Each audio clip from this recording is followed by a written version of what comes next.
watching influencers buying and trying on clothes from online shops like Shein and Romney. Usually these titles, the videos are titled like October clothing haul, is Shein legit? And in those videos, there's two noticeable patterns. One, the clothing item fits well and looks good. Or two, the item barely represents the image shown on the website and doesn't look good when worn. There are hundreds of videos like this, and they're meant to be fun and quirky, but that's not the reality of the fashion industry, more specifically fast fashion. Today I will talk about what fast fashion is, its impacts on humans, and specifically labor and health, and its impacts on the environment, including pollution and textile waste. To begin, so what is fast fashion? Fast fashion refers to readily and inexpensively made clothes. These brands and companies include Uniqlo, Shein, Romney, H&M, and many more.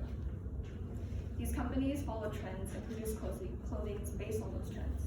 However, trends change frequently, and thus production also changes frequently. Clothes that are bought and sold are usually only used for a short amount of time before consumers move on to more trendy items, resulting in more textile waste. So, now that you know more about what fast fashion is, we can move on to its practices and effects on humans. Fast fashion companies tend to set up their productions overseas and hire workers from low and middle income countries because it's cheaper. LMICs, or low income, middle income countries, usually have poor working conditions that lead to health risk, and the wages are below the living wage of that country. These conditions and hazards include poor ventilation where workers inhale dust and synthetic particles for hours at a time, thus increasing the risk for health issues like lung disease and cancer. Workers can also develop musculoskeletal issues from repetitive actions during assembly and production. As for wages, workers are paid the minimum wage of their country. However, a minimum wage isn't a living wage. This is an infographic made by the Clean Clothes campaign, which basically shows the minimum wage versus living wage for countries more prevalent in clothing production. As you can see from the infographic, the majority of the countries have minimum wages that are less than 50% of the living wage. So let's move on to its impacts on the environment. The fast fashion industry contributes to a lot of pollution and waste during and after its production stage. As for pollution, starting with pollution, untreated wastewater is usually improperly disposed of into water systems where it can harm the environment and those living nearby. As for textile waste, is another issue in fast fashion.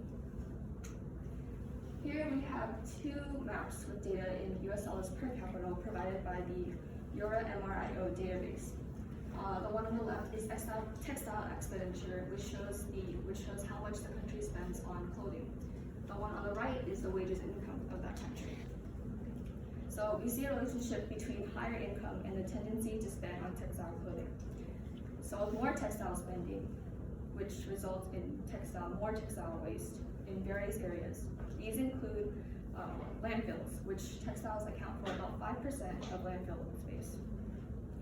Textiles can end up being exported back to those low and middle income countries, or they end up in the environment and harm our lands and water. Or they can also end up circulating secondhand trade like Savers and Goodwill. To summarize everything, the fast fashion industry can be easily overlooked, but you should be aware of its impacts on workers and the environment.